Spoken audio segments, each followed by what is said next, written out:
For me, there's a simple rule in politics.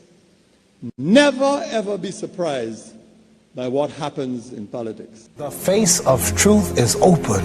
The eyes of truth are bright.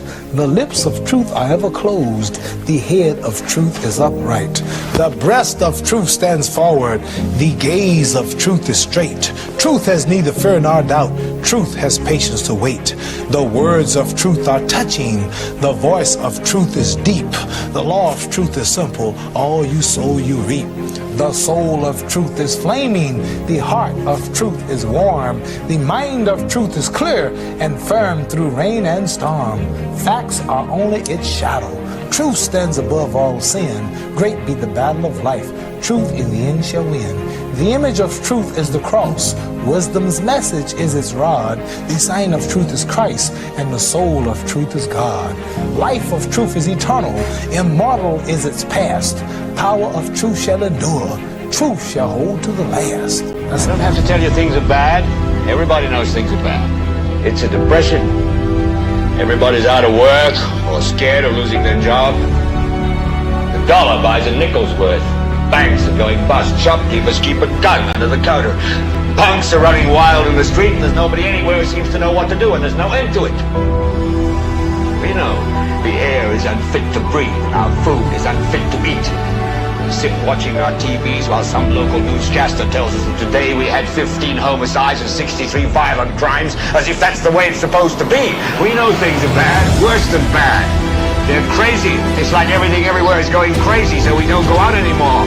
We sit in the house, and slowly the world we're living in is getting smaller, and all we say is, please, at least leave us alone in our living room. Let me have my toaster and my TV and my steel-belted radios, and I won't say anything. Just leave us alone. Well, I'm not going to leave you alone.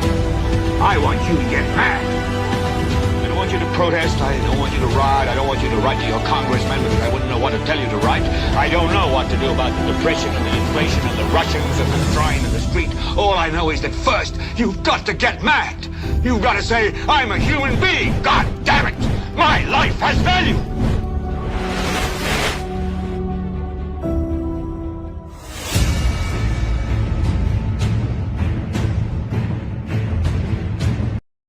Finally, an attorney has agreed to speak on the outcome of that case, which was taken to the Privy Council by Dr. Ernest Hilaire, and Privy Council ruling in favor of the leader of the opposition. We'll be hearing from that individual in just a moment. Laughing your trouble away. You know, people say to you that when sometimes you feel like crying, you're crestfallen, you're sad, you're despondent, you feel like crying, but instead you laugh. We'll have such a display on our broadcast this afternoon. Focus on the island's worsening crime problem and the feeling that somehow we have gotten very used to it, to the extent that we no longer see crime as a problem that is worthy of attention. Somehow we have gotten so inured to it, we've gotten accustomed to it. So I guess it's not an issue, but we'll continue to focus on that scourge and a whole lot more. Plus, I'll be getting your feedback at 452-2979, 452-2979.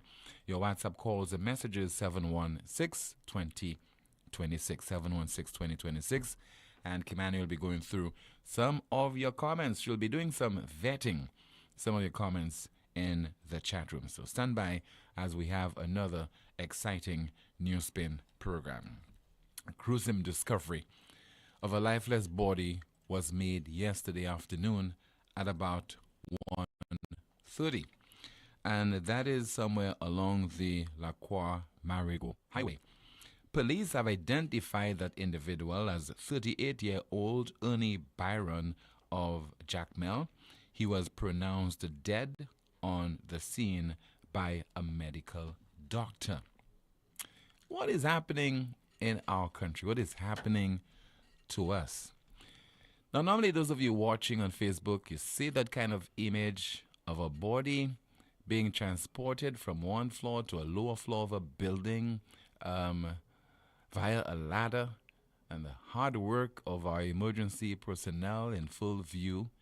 You attribute this to something that could happen over in Jamaica or Trinidad or some other country. but not St. Lucia. Well, indeed, that is St. Lucia. And that is something that is happening nearly every other day in our country, to the extent that we have lost count of the number of homicides. We hear it's 38, we hear it's 40, we hear it's 42. None of that's of any significance, because the fact is, if somebody's life has been snuffed out, it should really cause you, to lose sleep over such an occurrence. Unfortunately, that is no longer the case.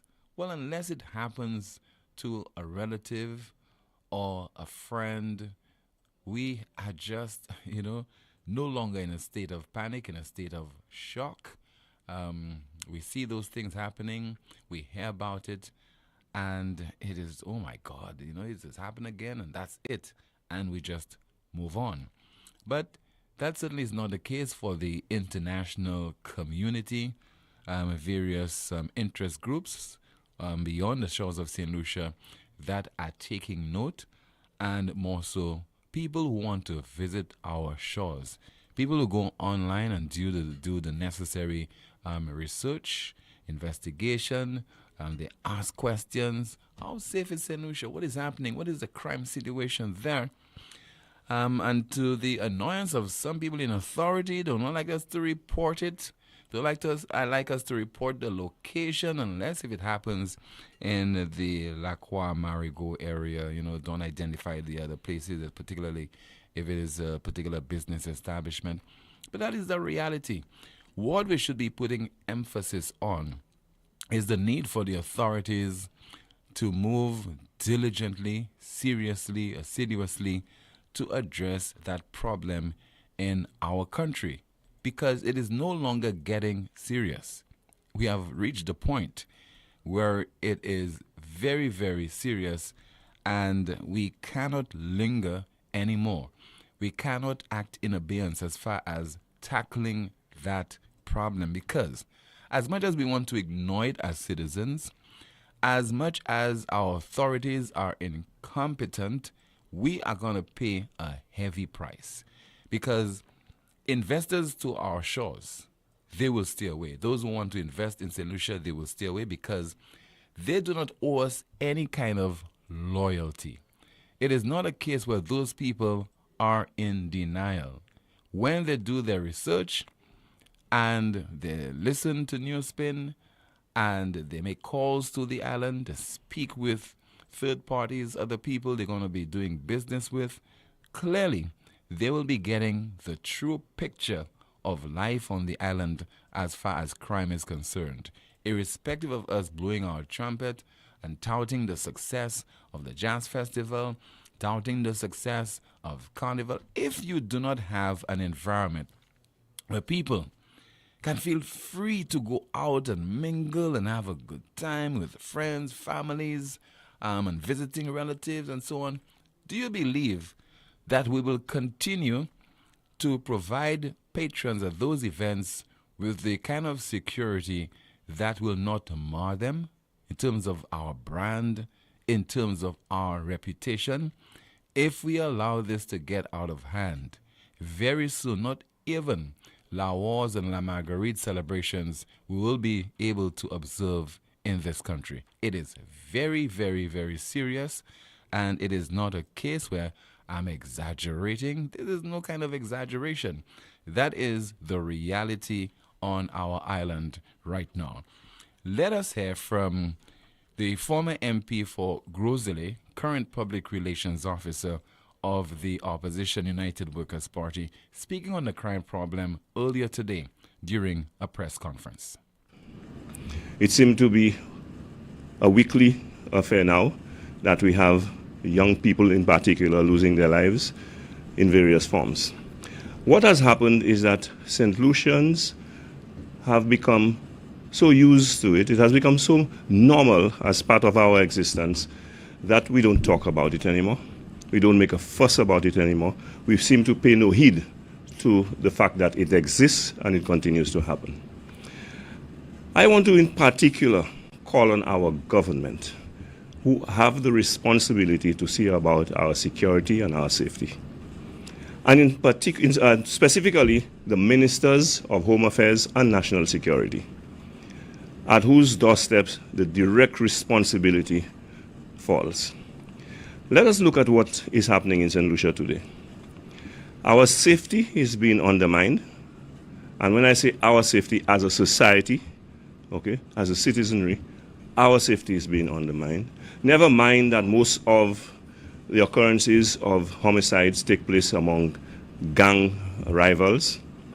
We know that people who are not associated or involved in gangs have perished as a result of these activities.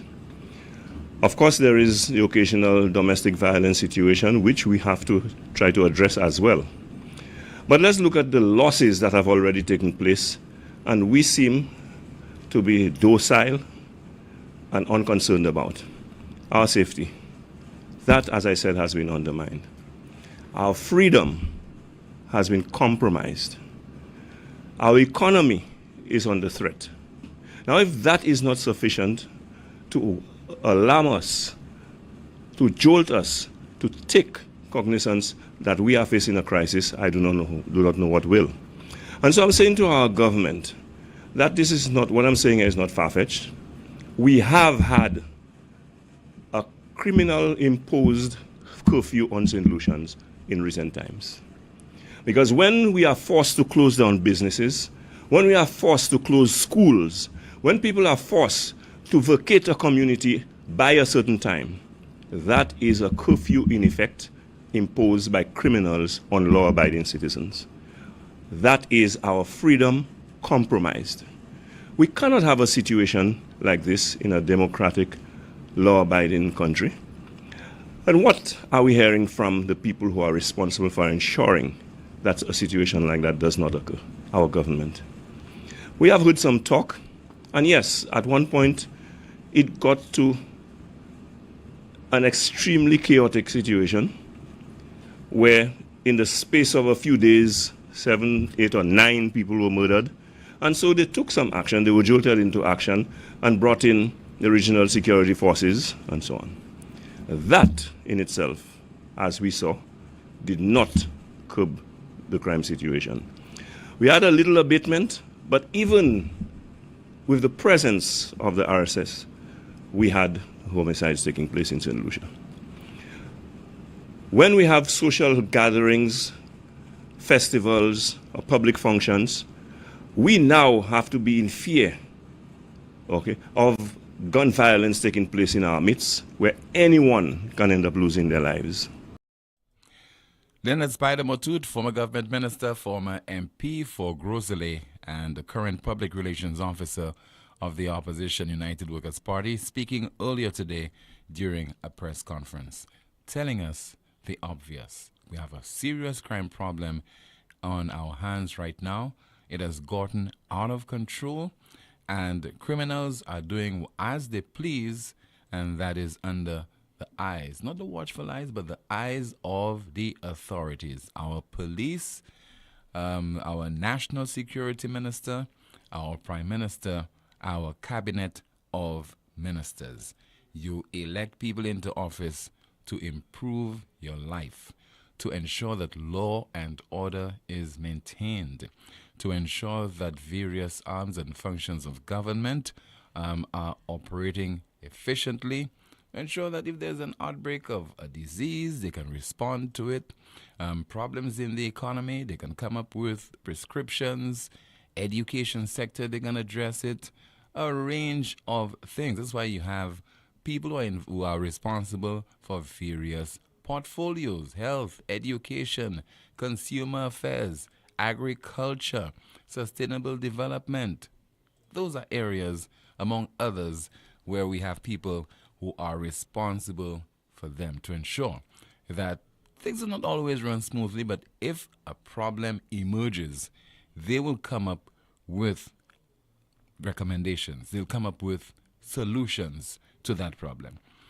Still, on another note, but still on the front of law enforcement, A notorious fugitive held at the Babonneau police station after being served with a warrant to arrest for his involvement in a murder case and other gun-related crimes in Martinique managed to cleverly escape lawful custody yesterday.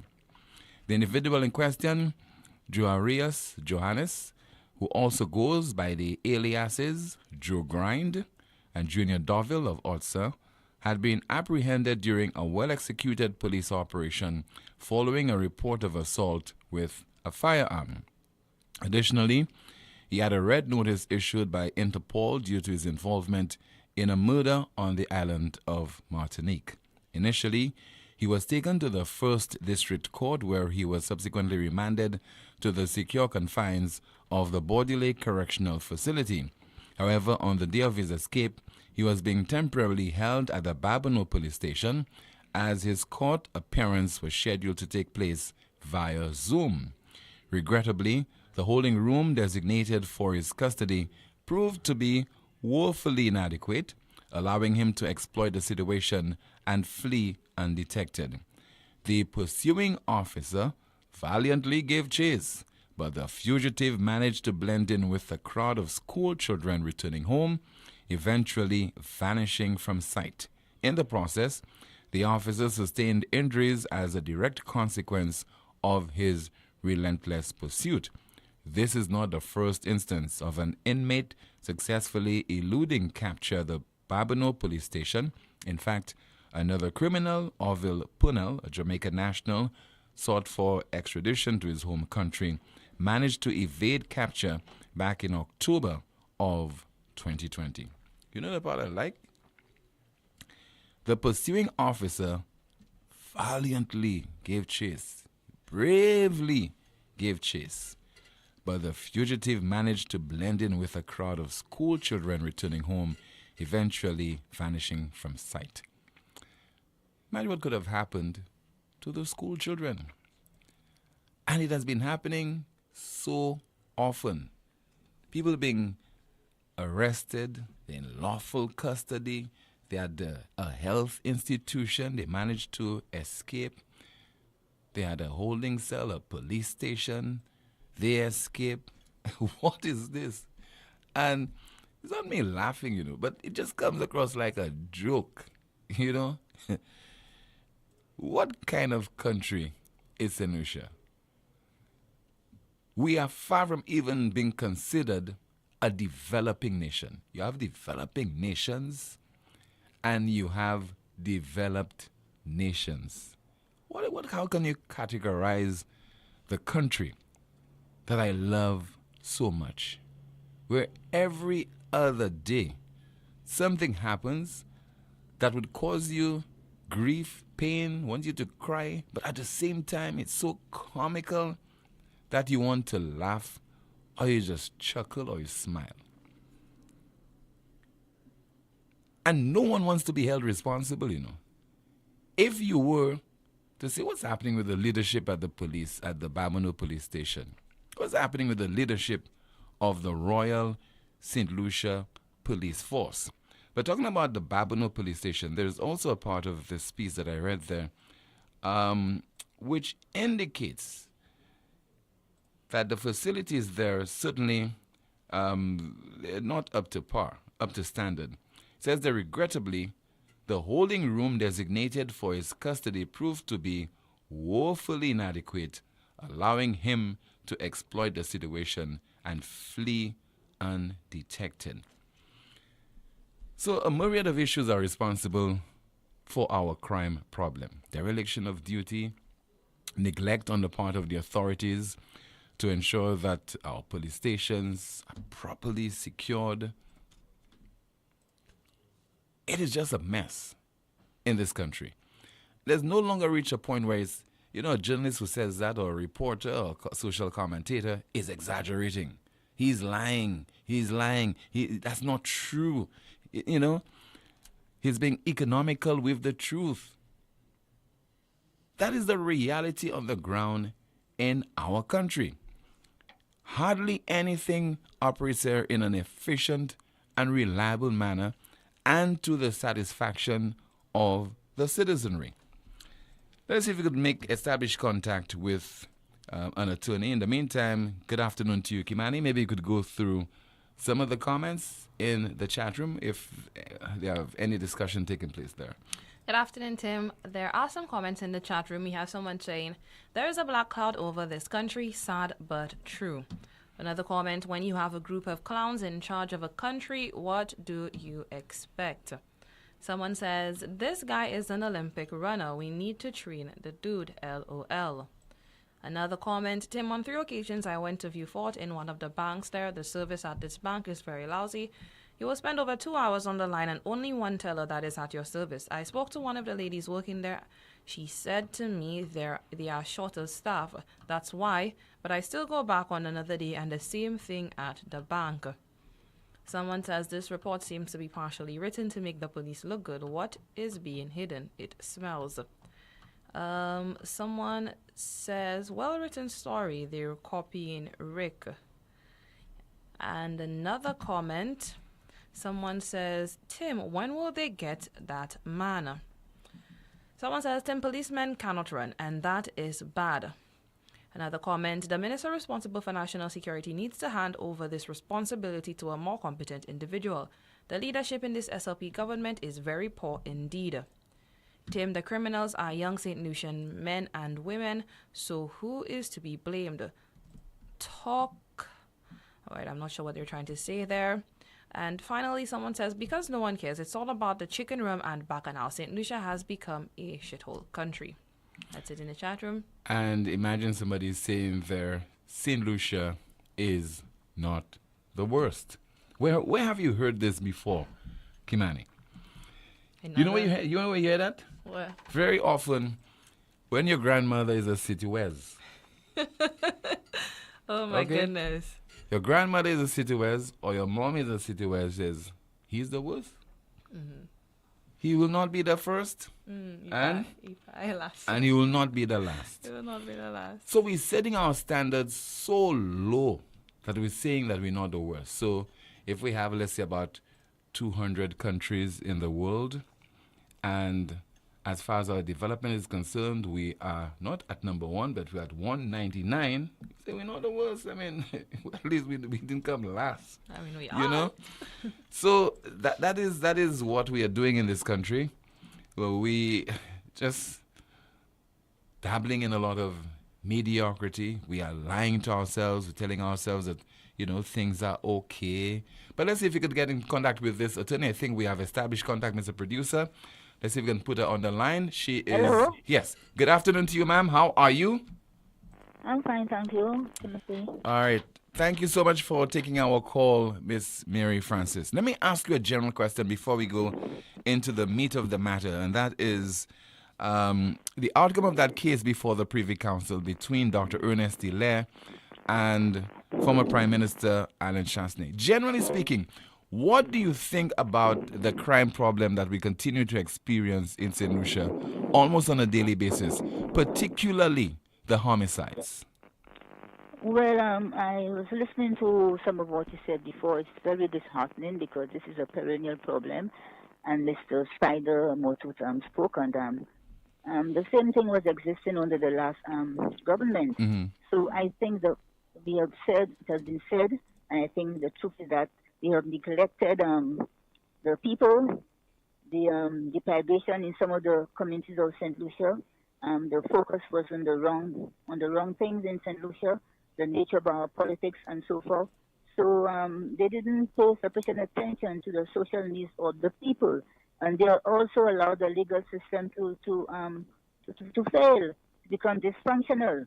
And when persons see the legal system, I mean to say the justice system, the police force, they're not getting redress, and they realize that in some elements in the government itself, you have persons who are not who have had problems with the law. So all that, influence the young people to actually do what they are doing, and they take the law into their hands, and they have no interest in the society. They don't share our values because they realize the society and the state and the government itself is not doing things in the right way, and the government itself is not is suspect in terms of what's going on. I'm going to also refer to the whole question of the impact on the killing of people. up to now, that is part of, if you want to say you want to solve crime, that's not been resolved long ago. It's going on 11 years, has not been resolved. You know, and there's so much impunity in the police force, and police are not doing their duty. We heard about the woman was killed 2 days ago. The police failed to do their duty. This is negligence. So all those things over the years have built up, and that is why we're in the position we are today. So whether we can solve it now, maybe we can try, but I think we failed to pay attention at the time when those things were really showing its ugly head. And I heard you mention about an escape from the Barbano police station.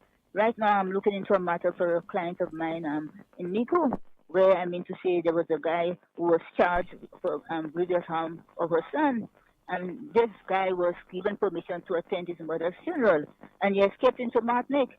And my client has been going to the DPP's office and asking what has happened to the case. And she's been told that the guy was killed in Martinique.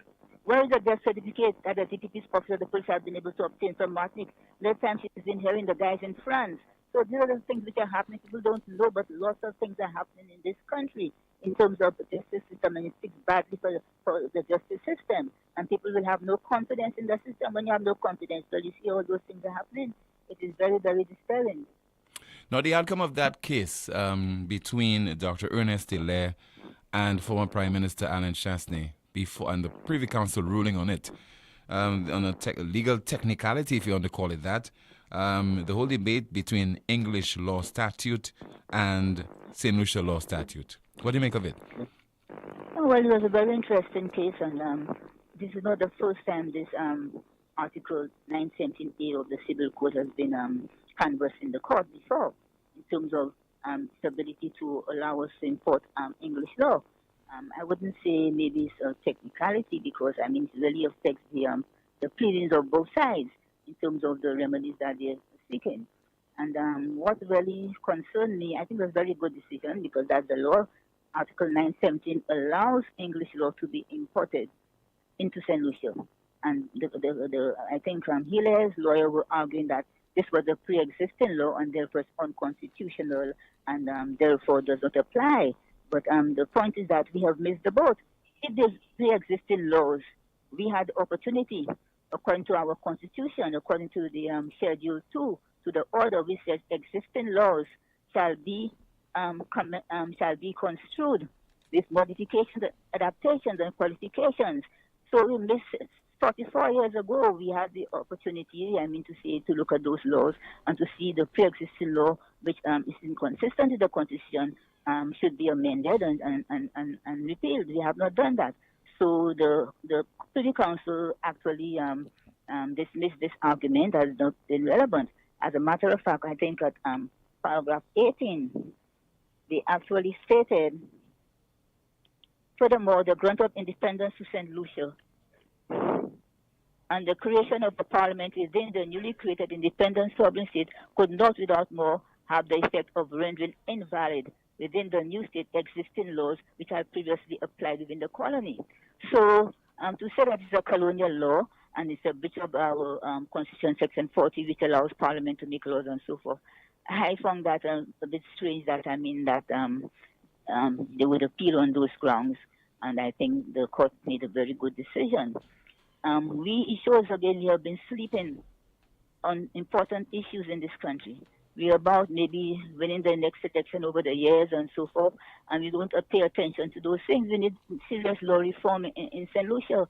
Why now speak about a colonial law when you have the opportunity as an independent parliament to look at it and to see how you can amend it and to bring it in line with the Constitution?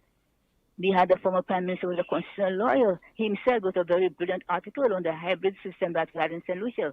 We have both the civil code based on the old French system, and we also have the English common law, which is a hybrid system. So to say that, that Section 917A of the code disallows us from importing the 2013, I think, Defamation Act in England as part of our law does not hold. As a matter of fact, I made reference the other day to the 2013 Defamation Act of the UK when the Miss Honourable Hilaire raised the issue in response to why the proceedings in Parliament was withdrawn from NTN. And he said that was to save them and to protect them from being sued for defamation. And I said, well, we should borrow from the UK Defamation Act, which allows some leeway to the media, protecting them from suit when you talk about parliamentary privilege and immunity and so forth, and to protect the media from a libelous suit by parliamentarians in broadcasting what they are saying in the House. So I think it's a good way. I think we are lazy people. We did not want to address the issue because, okay, it could have been too much trouble for us to sit down and enact new legislation. So the quickest way was to just import it, and I think it was a good way too, a good means of allowing us to use this 917 of the Federal Code, the pre-independence existing law, to allow us to incorporate or import modern legislation into our society to modernize our system, because the law must be modernized. Law is not a stagnant thing at all. It has to grow with the times, and I think it's a good thing that we are now, this judgment says that the Defamation Act of England applies. It's going to make it easier and bring more certainty into the law, which we need in terms of doing business and so forth. The rule of law does not allow for arbitrariness and so forth. So it's very important that we modernize our law. They argued also it's just the common law and no statute law, but I mean, common law and statute law is English law, and I think it's a very good decision. And if Parliament doesn't want to, what they must do now is to go and enact their own legislation. While they say it is imported into our law, the 2014 Act, but they can also make their own, enact their own defamation law, bringing some of the provisions of the English law. They have the ability. The Constitution gave them that power to actually amend pre-independence law. Now, now you envisage that an amendment will be made to that particular provision, primarily that it has impacted an influential, prominent person in the Deputy Prime Minister of St. Lucia? Well, if they want to speak about their sovereignty and the Constitution as the supreme law of the land, and the Constitution gives Parliament the ability to make law, and they should not be bind themselves to a pre-existing colonial law which they have no hand in. They can also amend the 917 if they want. Parliament can go and they can do it if they want. But I am saying 917 was useful in terms of allowing us to just import the changes that were brought into the UK into our system. There was a reason why that was done in 1957 when the laws were revised, because they said that there was a bit of a confusion on uncertainty in our law. Don't forget our law from the 1800s was actually based on the French civil code, what they call Coutume de Paris, and then because we were a French colony, and then after the English came in 1815, so there was a bit of confusion and uncertainty into the law, and they decided to also bring in part of the English system into our French civil code. So they can look at it now and have a reform if they want, and they can look at it, but I think it was necessary. It saved us the trouble of actually going and enacting all those new legislations which England enacted for themselves, and I see nothing wrong in this. It's not a question of colonialism and pre-colonial law and so forth, when they had the opportunity to do something about it. So right now I think it is very good. You have other areas of law that this section 917, also in the criminal code, there's a similar provision which allows us to import English legislation, and they probably did that to probably help us in terms of our law evolving and growing to suit a democratic society and so forth. So if we find that this is not suitable to our culture and our values, then we have the ability for us to repeal and reform. But I think it's a very good decision in terms of the arguments raised by the appellant. That does not hold at all about pre-colonial and unconstitutional and all this type of thing. That does not hold. They missed the boat. The 44 years of independence, they should have been looking those things, because the Constitution actually stresses that they'll bring those pre-existing laws in line with the Constitution to provide for any inconsistency. That was also used when you had the death penalty. People were saying that the death penalty, when it was being canvassed in St. Lucia by Kenny Foster, that it's unconstitutional and inhuman and whatnot. They said, no, death capital punishment is part of the existing law of the country. Though in recent times, we were able to actually turn this around by using the provision of the Constitution and so on. Even in Trinidad, recently, the Privy Council ruled that the death penalty is part of the existing law. Now it's the duty of Parliament to keep in to be in alignment with the modern society and the evolving jurisprudence on the death penalty and abolition of the death penalty has been a cruel punishment. So Parliament in Trinidad now to establish or to enact new legislation to remove the pre-existing law of the death penalty. Ms. Francis, why so much confusion over those laws that are sometimes deemed as archaic and colonial? But when we have, for example, we have had so many lawyers in Parliament, one including a constitutional lawyer in the Prime Minister and so many other lawyers. And he has written, he was also a lecturer in those areas. That he has written articles in the West Indian Law Journal, which I have read myself. So it shows when they get into politics, they forget about the law. It's all about maintaining the power, or making sure that the party remains. They become myopic, and they look at the areas which can actually just bring them success at the next election. And it's unfortunate because I think John Compton, who came in as independent, they did their best.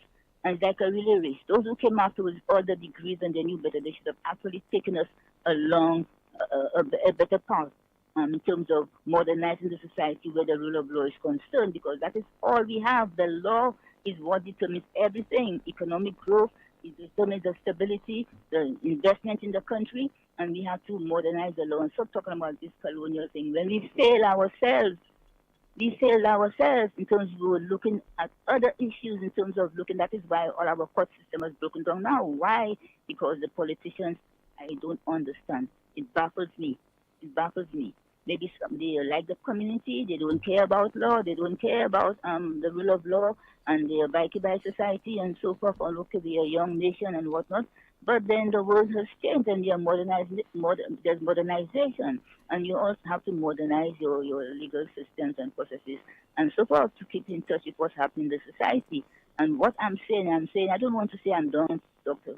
Kenny Anthony, but he was supposed to be a brilliant professor in Continental, and he was there. So to me, he should have looked at those things because he had actually written articles while he was a lecturer at Cable, and he should not let that just pass him by like that.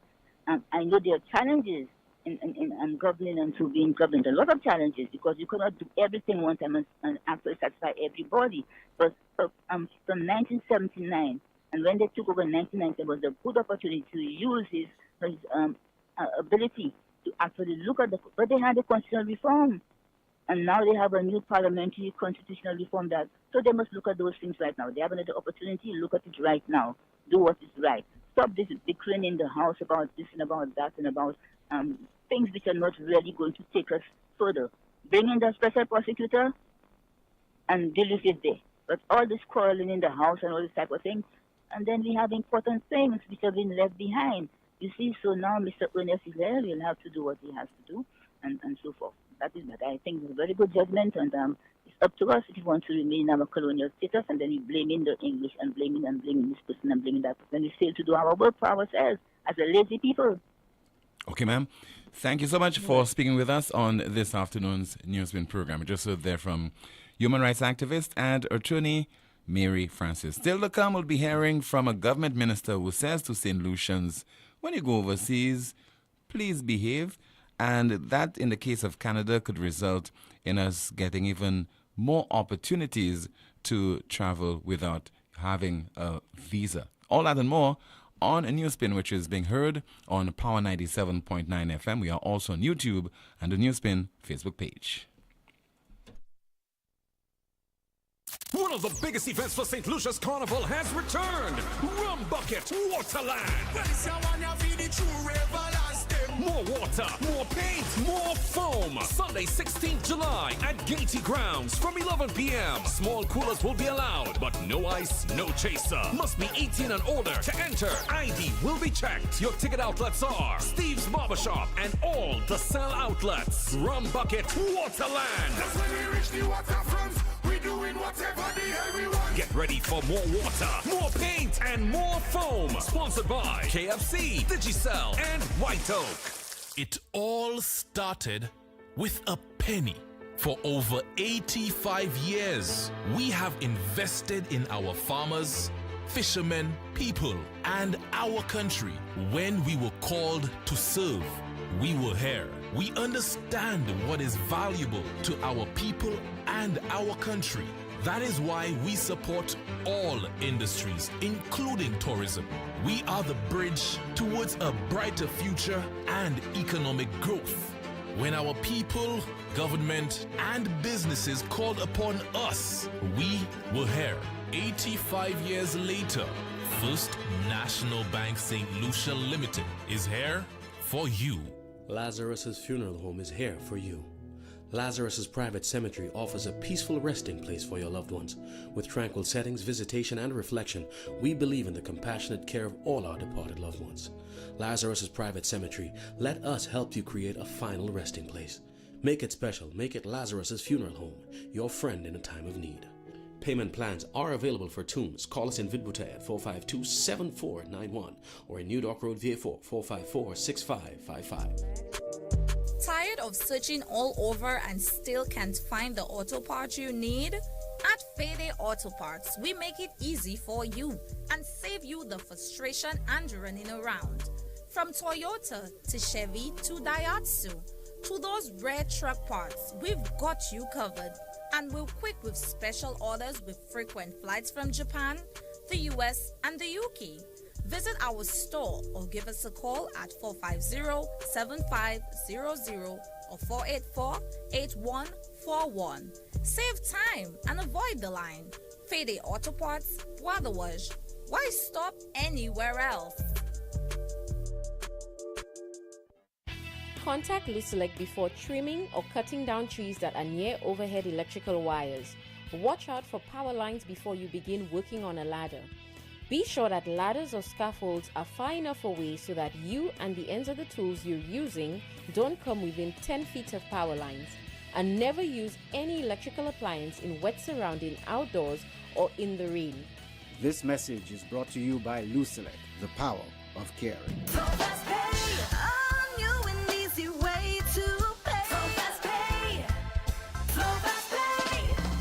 You asked for it and you got it. A quicker way to pay your bills online. It's fast, secure, and easy to use. No registration, no additional fees. Flow is now offering FastPay, an online service that allows you to settle your bills in less than 2 minutes. Need a receipt? FastPay will send it to your email immediately. Use FastPay now for convenience, safety, and efficiency at discoverflow.co/fastpay.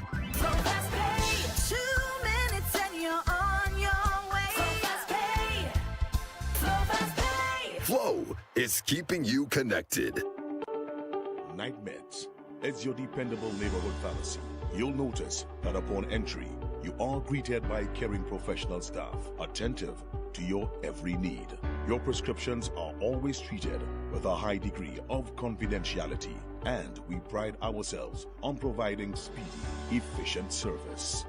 We carry a wide array commonly requested over-the-counter products, and our prices are very competitive. We offer blood pressure testing, blood sugar, and cholesterol testing. We're open to fill your prescriptions Monday to Saturday from 8 a.m. to 8 p.m. Come visit Sadu's gas station on the Miku Highway or call us at 572-6840 or WhatsApp 461-6840 for more information. Night Meds Pharmacy. We are your community med store. Glass Supermarket continues to be your family-oriented local supermarket which spares no effort to affordably bring you the world. Trust Glass. For quality and friendly service. Trust Glass. For daily excellent specials and fantastic prices. Trust Glass. For the best quality bread. Check out Glass for your delicious French pastries and meals. Also, you must know that Glass caters for your special occasion with these quality French pastries and cakes. Be sure to earn points on your Glass card as we say thank you for your support, St. Lucia. Glass Supermarket, contact number 452-8814. Automotive art is a place to start. Automotive art is a place to start. Yeah, look. Check. We got a wide range of products that are automotive and do-it-yourself supplies if you got a moment. Smart staff that'll always know it. Got rims and tires from trucks to high performance to off-roading. Start hair tools, batteries, oil, and car care.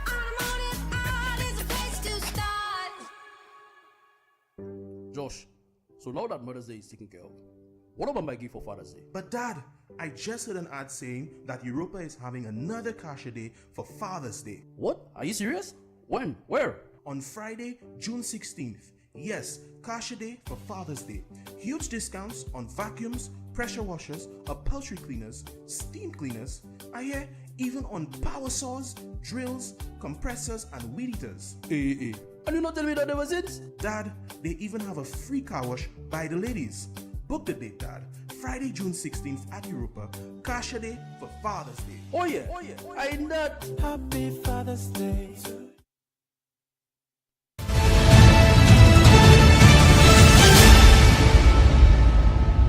What's in the chat room? Kimani, go through some of the comments. We have someone saying, let's see. I mean, we have some legal eagles in the chat room speaking on those legal matters. Yes, someone said, had the judgment go Ernest way, we would be singing from a different mic.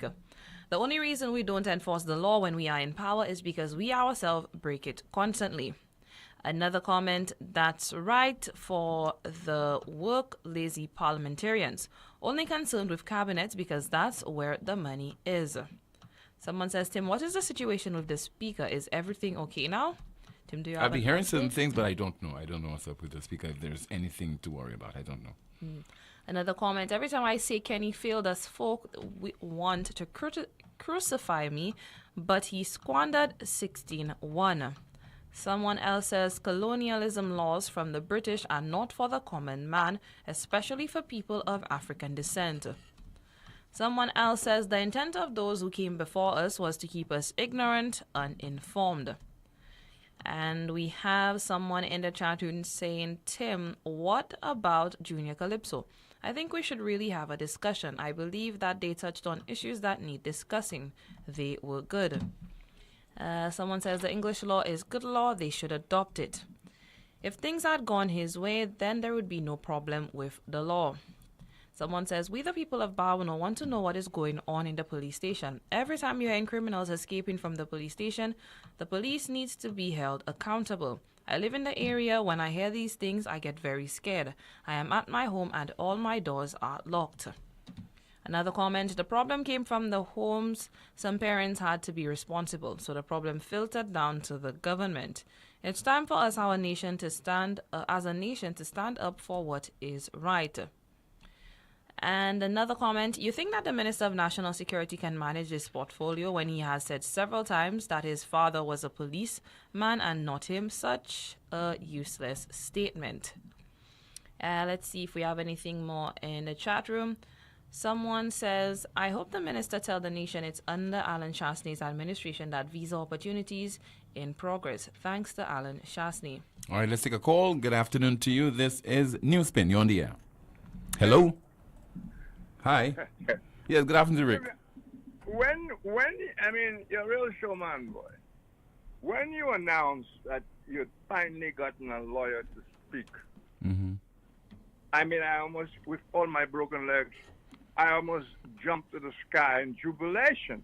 But I got a lawyer. I'm coming to that. Little did it occur to me that you would be referring to Miss Mary Francis. Mary Francis as a lawyer. She is way above that, a lawyer. She's a savior for a lot of things.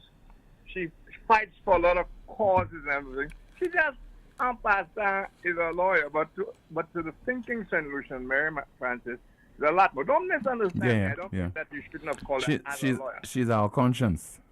She's our everything, and I'm hoping. In fact, I checked your chat room, and I didn't see one high praise comment for her. You know why? Because we are taking her for granted. That's why I'm opening up with that, Tim. Go ahead, say what you want to say. No, I'm saying we take her for granted, so we don't see it as something as important that she's doing. We don't see it as something selfless as well. As we take almost everything. Actually, I have arranged that when I have moved on to a better place, that I will still be hearing them out here. Oh, Rick was a great guy, you know. Rick said that. Rick, tell me now, okay? And tell Mary Frances now how much we need her. Because even perchance Mary Frances is not spot on, and I think she was spot on because there ain't nothing technical, and she corrected you. I was happy to hear that. There ain't nothing technical about this thing when you read it, okay? Even perchance Mary might slip up, because lawyers do slip up now and again. I still think Mary Frances deserved applause here and in the diaspora, you know, for her efforts at keeping us informed. Mary Frances is not in the best of health. Mary Frances is rich. Mary Frances is exposed to all the victimization that are. Mary Frances is a gem, and she deserves a whole lot more respect, even by the dummies who don't like her, because she often says things that a party or that doesn't like. Okay, so you want to say something? No. Okay, so I want that on the record. Now, Tim, the suggestion, I was very disturbed or taken aback when I heard Ernest say that he was going to have talks with the AG, if I remember correctly, toward changing this law and our colonial ties and all that kind of stuff. Yeah. I think it's something like that. Yes. And of course, the community, that's your word. I don't mean the NewsSpin community. But the other community have been running with that, how we are colonial. And I mean, that is so dumb on their part. Because all the laws we have, the laws we've been living by all those years, and if we are going to make a change, number one, to what, Tim? I mean, Mary said something really good there, but maybe we should change our laws for defamation. Mm-hmm. Eh? Why? Because one politician didn't like what really was quite obvious. He didn't like because what I posed the particular question to is because I believe that a lot of things are changing in this country only when it affects certain people in certain positions, in certain prominent positions. Ordinary folks would go through their travails. Ordinary folks would face certain injustices, and those take 1,000,000 years before they are corrected, if they are corrected at all. Take, for example, people on remand at the Bordelais Correctional Facility. A whole set of poor people, okay, who cannot afford lawyers and so on. If it were to happen... who lawyers will Mm-hmm. turn down Yeah. because there might be some embarrassment to a political party. If it were to happen to a prominent person, or the son of a prominent person, or a politician and so on, that thing would change. It wouldn't change, Tim. It doesn't change. I gave you the case of Mario Michel some time ago. It does not change. The politician is concerned only with his being in office because he experiences what passes for power. No politician in this country has any power, you know, Tim. It's a powerless power that they have. Even to get $2 to fix a road, they got to go and kiss ass to some white man in some white country, you know, Tim. You know that? So we're making them feel powerful then. That's right. It's a powerless power. When you don't even have real sovereignty, as Compton said, you can talk about sovereignty on paper, but unless you can defend sovereignty, you have no sovereignty. So all we have are aberrational notions and everything. I hope when they undertake, which I know is never going to happen, there's not going to be any law changes, and I don't think even our judges. What exactly are we going to change regarding the particular case, the case we're on? What exactly are we going to change?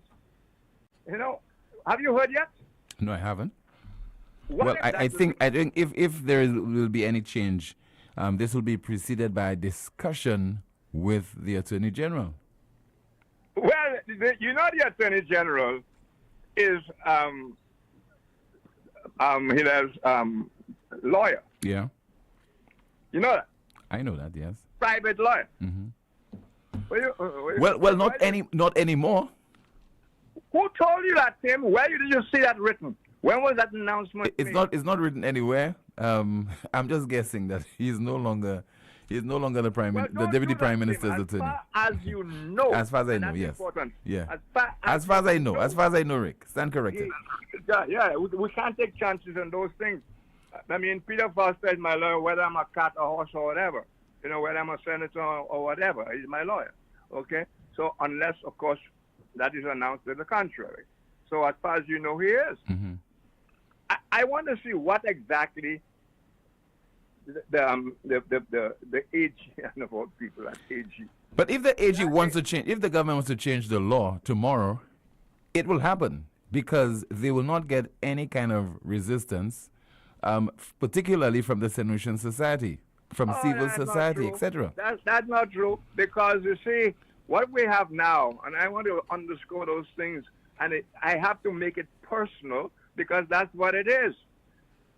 What is going to happen if they dare do anything funny, unconstitutional? Alan Chastney will take them to court again. And I have to say Alan Chastney, not because I think Alan Chastney is God or Alan Chastney is the smartest guy in town. He's the only guy who has shown the balls that he will take a government to office if he thinks the people's constitutional rights are being abridged. You know what I'm saying? So I have to say Alan Chastney. Before Alan Chastney, the opposition depended on chaos. Well, we had that recently, boy. I mean, look at all the stuff that the current government had when it was in opposition. It had everything against the Cabot, whatever, right? Yeah. And the NIC lending it money. Instead of all the pan beating and all the trouble ever, why didn't they sue whoever was liable? Put them in court. Instead, we had a lot of other noise. All that stuff going on in Soufriere, etc. Wouldn't it have been more civilized than ever to take them to court and settle it one way or another? Well, No. I mean, for the SLP, then the civility would not have addressed the issue. So they were they were filing their case to the court of public opinion, and they won. Well, you see, Tim, I don't go into those details. You know, all I wanted to say was, thank goodness that you had a leader of the opposition or a citizen who chose to take the legal route if he believes his personal rights, including the rights of the people he represents, were being abused.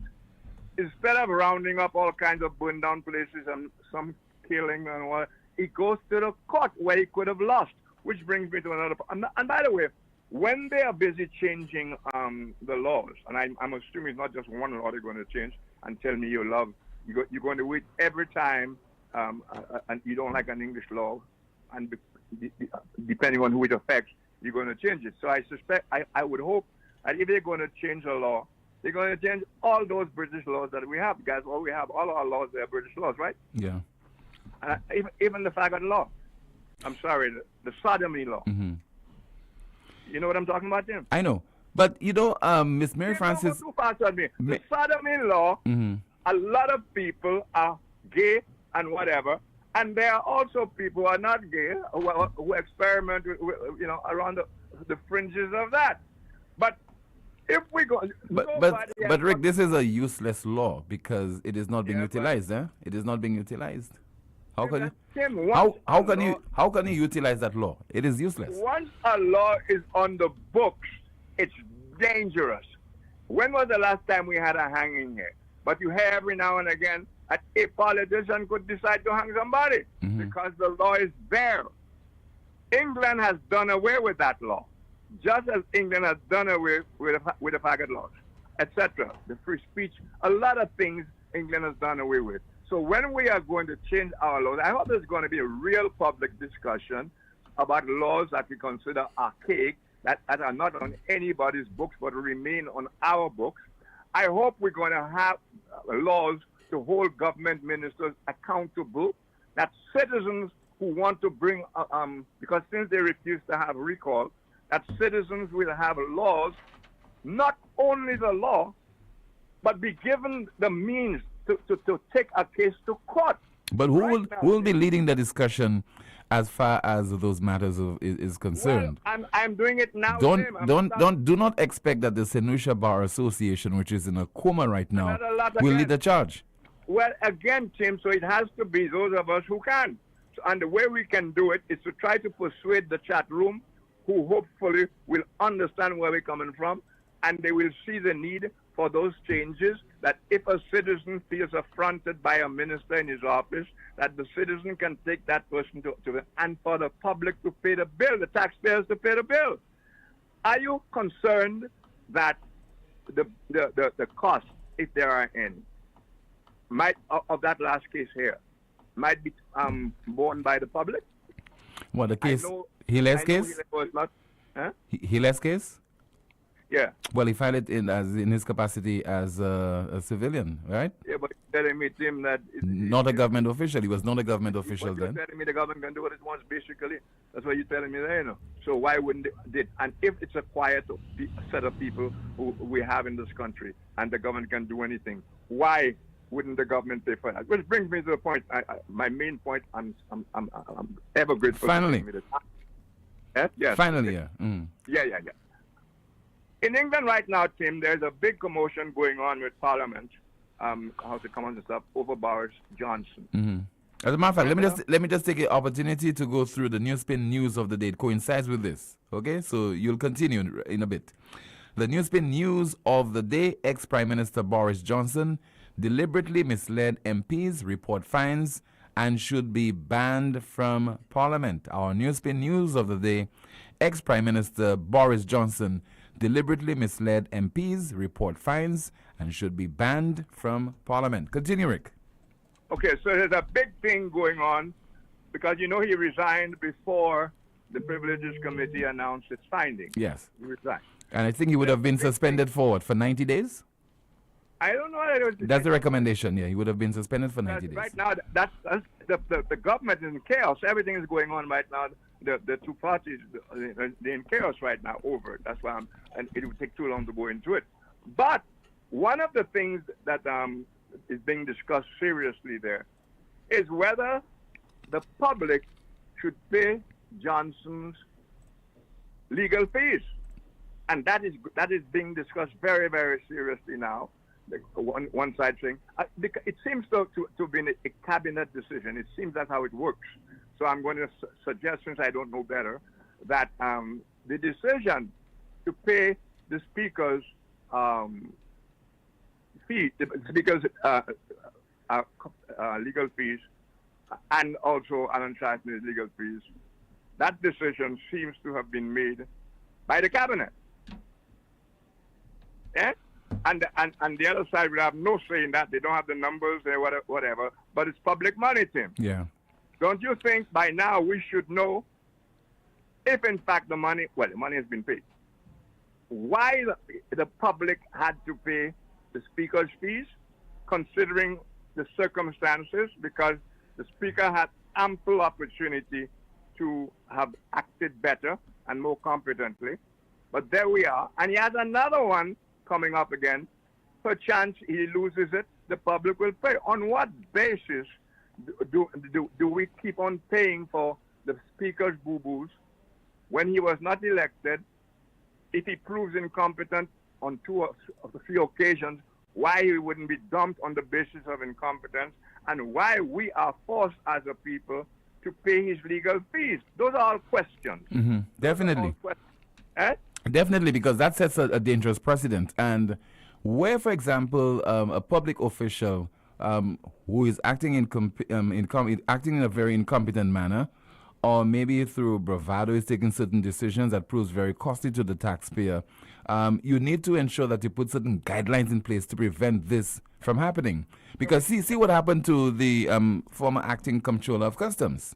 I mean, he had to foot his own legal bills, and he was acting on behalf of the state. And that whole case itself, no public discussion on that either. There are a lot of question marks on that. Mm-hmm. Monarch of all I survey. That's all, and some of those ministers say things that are so outrageous, and then comes later on, something happens that coincides with the outrageous statements they made, which then make them out to be, I am monarch of all I survey. So the people are now scared shitless of government ministers who ain't got no real power except the authority that the people gave them, and they're abusing the people with the power given to them by the people. Tim, these are discussions that must be had. I know I've taken up a lot of your time, but I thank you for that. But these are discussions that are a lot more useful than is Hasney White, is Philippe a stutterer, all that kind of stuff. Those are asides. But what we're talking about then now are things that should have been taken care of a long time ago, just like this law that now is proving contentious, at least to some people. How come we never took care of that before? Thank you so much. Until next time. All right, thank you so much. Just heard there from Rick Wayne. Somebody says, wow, Mary Frances has got my attention. Coming up, a whole lot more as you continue to watch NewsSpin on our NewsSpin Facebook page, as well as on YouTube, and listen on Power 97.9 FM.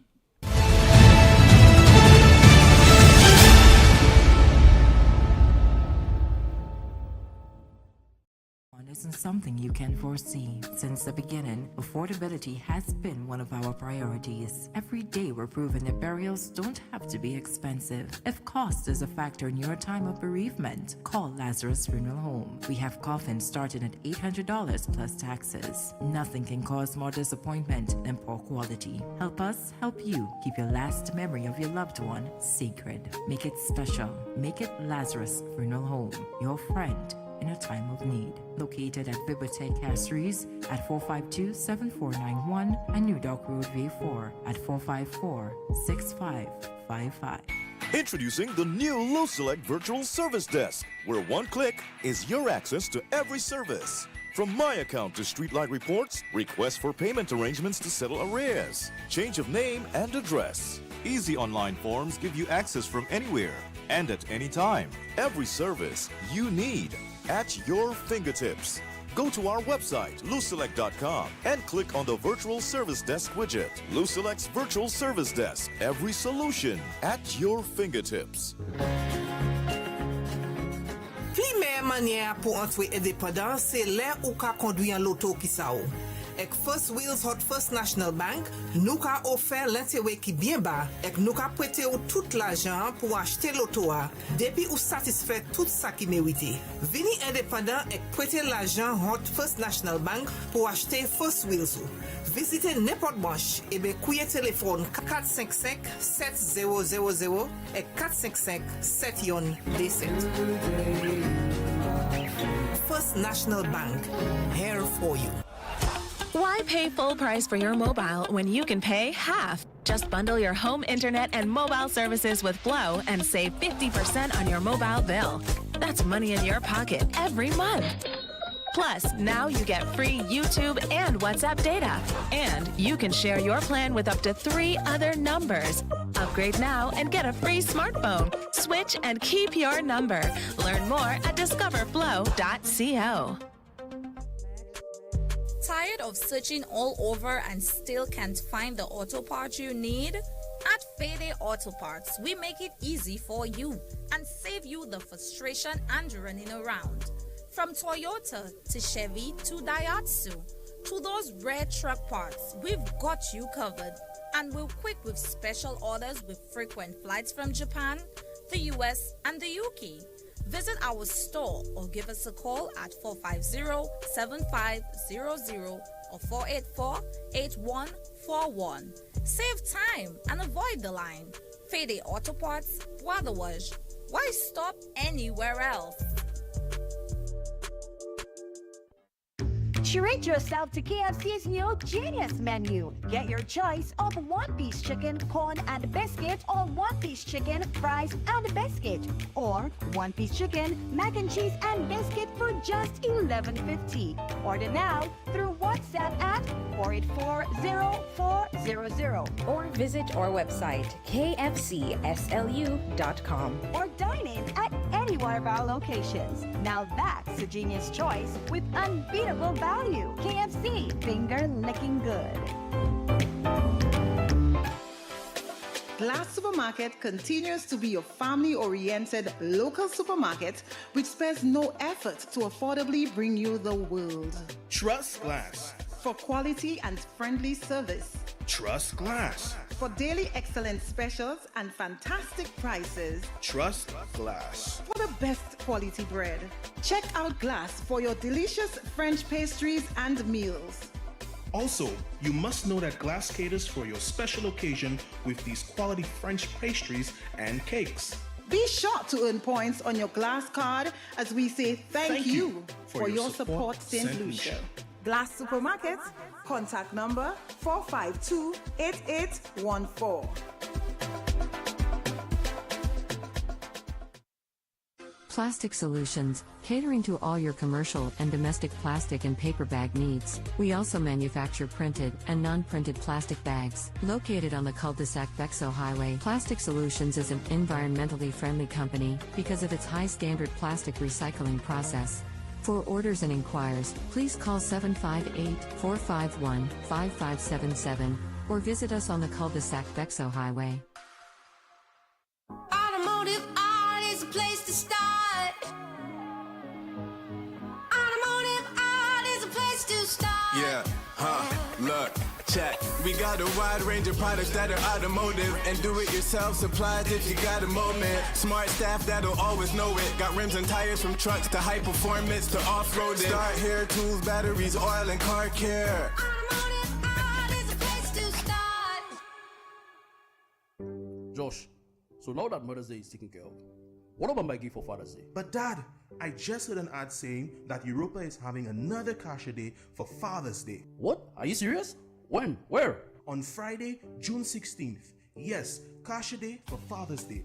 Huge discounts on vacuums, pressure washers, upholstery cleaners, steam cleaners, I hear even on power saws, drills, compressors, and weed eaters. And you not tell me that ever since? Dad, they even have a free car wash by the ladies. Book the date, Dad. Friday, June 16th at Europa. Kasha Day for Father's Day. Oh yeah. I not. Happy Father's Day. The government of St. Lucia, through the Ministry of Health, Wellness, and Elderly Affairs, continues to provide more for pregnant women in St. Lucia. Through maternal and child health services under universal health coverage, pregnant women will receive laboratory and ultrasound services through community wellness centers island-wide at no cost. From care during and after pregnancy, vaccinations, family planning to nutritional and mental health counseling, we are here to support you. Take advantage of our weekly services at no cost. And from 1st June 2023, the addition of laboratory and ultrasound services will ease the pressure to aid healthier and safer delivery for you and your baby. Visit your nearest wellness center to register for universal health coverage. For more information, call 468-5300 or 468-5328.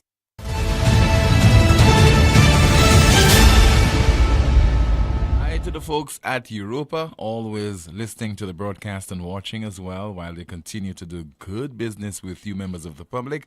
I'd like to remind you that Europa presents Kasha Day for Father's Day, and that is Friday 16th, 2023. Not too far away, a few hours tomorrow. Huge discounts on vacuums, pressure washers, upholstery cleaners, steam cleaner, power drawers, power saws. Power saws, there's nothing like a power draw. Power saws, drill, compressors, and weed eaters. Shop at Europa. Tomorrow, it's a big event with all the big toys with big discounts for Father's Day. All right, let's take the broadcast all the way to Bermuda as we say hello. Good afternoon to you. This is NewsSpin broadcasting from St. Lucia. Three-time Journalist of the Year, Tim. Yes, sir. Good afternoon to you and my Barnard Hill and Conway people. Tim, the way you're going, you're not going to win anymore You're not going to win no more trophies, you know. Why? Why? Do I have to tell you why? Tell me why. The way you're going. Let me tell you something. Who got you going strong now? Kamani. That beautiful smile that Kamani has. Kamani, let me see that smile. Kamani.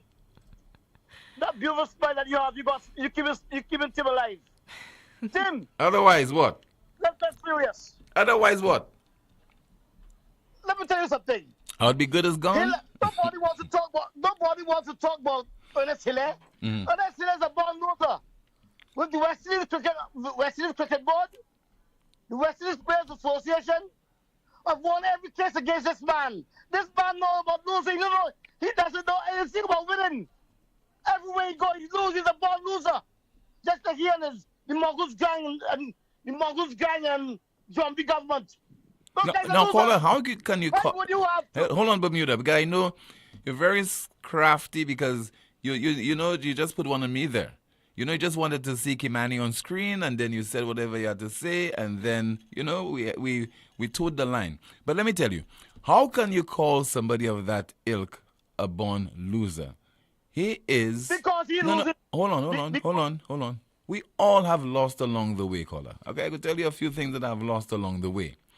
But does not make me, hold on, does not make me a loser. It does not mean you have lost a couple of things along the way.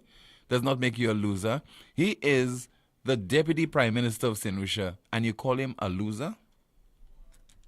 Tim, I have lost many times in life. Right. I have also won many times in life also. All of but us. This man can't tell me anything yet. He cannot tell the world anything that he has won, okay? I don't want to talk about this man. He went to the OECS court or whatever it is, and then the Privy Council, and now Madam Mary Francis, everybody tell him this guy you're wrong, you cannot win, you're a loser. Nobody want to talk about you. I don't want to talk about this man, Tim. What I want to talk about is he as a member of the Mongoose gang, John B. government, going wrong giving people 2 pounds of sugar, 2 pounds of rice, 2 pounds of flour. That's what we want to deal with. Okay?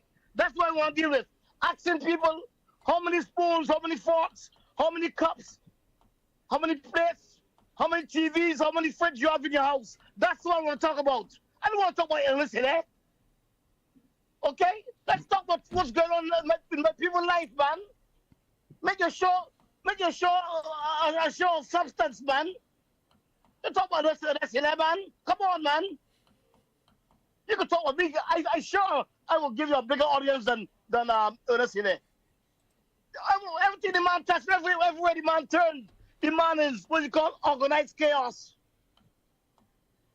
Everywhere he turns, everywhere he goes.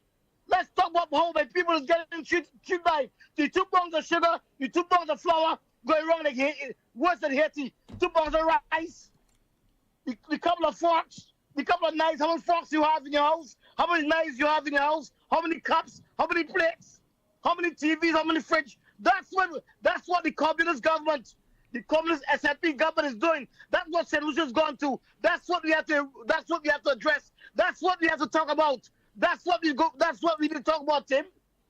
Nobody want to talk about this nonsense. He lose. You expect to win a case of Shasta? You can't win a Shasta, you or the rest. You can't win a Shasta. So I'm not talking about that. I'm not talking about that. I'm not talking about your lies and your continue fool. Solutions allow your zombies to fool them. To fool them with the same thing over and over and over and over every day. Year in, year out. That's what I'm talking about. Could you? I never in my life, I ever go around being in St. Lucia and see a car come around giving out 2 pounds of sugar, 2 pounds of rice, 2 pounds of scratch grain. What's that, Tim? What's that? Talk to me, man. What's that? Nobody talking about that. And you come and see my people how much cups they have in the house? What was that? That's what they do to all this is communist. You got a policeman can go in a man's car and just arrest a man just like that. Go in a man's house and arrest him. Are you talking about Hiller, man? Just enter a man's house just so, before the warrant. You talking about this, Hiller? That's what they want to be seen, they want to be known. The baboon. The baboon. There's nobody. They want to be on a Shaste. They cannot be on a Shaste. Okay, caller. That's what's going on in the country, man. All right, thank you. In the chat room, somebody says, Father, put a hand with Mr. Bermuda. All right, let us hear from the island's External Affairs Minister, Alpha Baptiste, speaking this week. That's in light of the news that under the Electronic Travel Authorization Program in Canada, St. Lucians who've had a Canadian visa over the last 10 years, they can travel to Canada under this program, and also if you currently have a U.S. visa as well.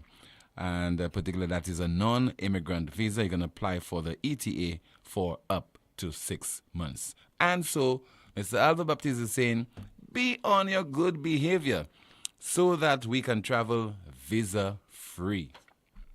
What would set the stage beautifully is if St. Lucians just stay away from trouble. Stay away from the things that precipitated it in the first place. I think we can go to the table and say, hey, look, our people are well behaved. When last you had an issue with St. Lucians living there, so you build a case. But if you have, increased activity in a negative sense, then it actually makes it very difficult. Just heard there from the External Affairs Minister imploring St. Lucians, when you travel overseas, be on your good behavior. But also, right here at home, we need to be on our good behavior. As it stands now, the serious crime problem is affecting our reputation, and the people of the authorities over in Canada, they are taking note of what is happening. So not only the behavior of ordinary St. Lucians, the behavior of people in authority, the behavior of our parliamentarians also can seriously affect our chances of traveling visa-free to many parts of the world. So the onus is not only on people, St. Lucians, who are traveling overseas, but the behavior of St. Lucians right here in our homeland, as well as those in authority. So let us not remove those people from that responsibility as well. Kimani, the chat room, what's happening? 3 words, moon. Another comment, someone says, so politicians can go to court on personal matters and St. Lucia will pay. She's so generous. I roll. Someone says, has Mary been recognized for services to St. Lucia? Another comment, Mr. Hilaire, I suppose, is well aware of the law. This is why he filed his appeal with them, so I'm at a loss as to what his problem is. Someone says the people are not scared of them. They are scared of being victimized by these petty, inept politicians. Look what is happening with the carnival in Mabua Valley. Someone says, it is interesting that Rick has highlighted the fact that England has changed its laws regarding the death penalty. However, it has not affected the status of our laws here on the subject. That's because our death penalty laws are based on statute from our parliament and not common law, as is the case with defamation in our civil code. So the minister should have educated the people on those facts instead of making them believe that the Privy Council had done something wrong. Someone says, what exactly did, quote, St. Lucia lose, according to Hilaire? We need an explanation. It sounds serious. Someone says, Rick Wayne, good luck in trying to have this chat room to abolish the sodomy laws and the hanging law. Another comment, we are supposed to be an independent country, but we still go based on England's law. Good afternoon, Tim and Kimani. We in Upper Techime Millet are still patiently waiting for street lights. Snakes are frequently being sighted these days, especially early mornings and at night. We also need the grass on the side of the road to be cut. I am very concerned about the young men and women who walk the roads at night. Thank you in advance, Lucelec, for heeding our plea. Someone says, Tim, the crime situation is very serious, and it is sad with the way the authorities are dealing with it. I really don't know what can be done when you have the people in authority making deals with the so-called gang leaders. Someone says Tim should play the entire competition on his show. There were very good social commentary in there regarding to the junior calypso. Someone says, let's see, in the chat room. I would tell you the people in the chat room would not be in agreement to play the entire junior calypso competition on the program. We might be able to play snippets here and there. And do not forget, we played at least part of 2 songs on the actual day of the competition. And NewsSpin is not that kind of program to focus almost exclusively on a entertainment program or initiative or activity. And someone says St. Lucia is going to be empty, well, if Virginia releases their passports to flee. Another comment, Mr. Bermuda must have respect while expressing his support for the opposition, plain and simple. Another says, Alva reminds me of the Jamaican comedian. He holds no prisoners. Alva reminds me of the Jamaican comedian Oliver Samuels. Let's see. Under pressure from Westminster, the legislative assemblies in the colonies abolished the apprenticeship system and full freedom was granted to all former slaves on the 1st August 1833. I think that is about it in the chat room. Thank you so much. Something very entertaining occurred last evening on DBS's Newsmaker Live. I was interviewing a band leader from the Mabia Valley Carnival. And that individual is Pablo. I was speaking with him, one of the band leaders, Kutli Pablo Estava. And here am I being serious, and trying to get a call on the ends. Just realize what happened. Hello. Hi, good evening to you, caller.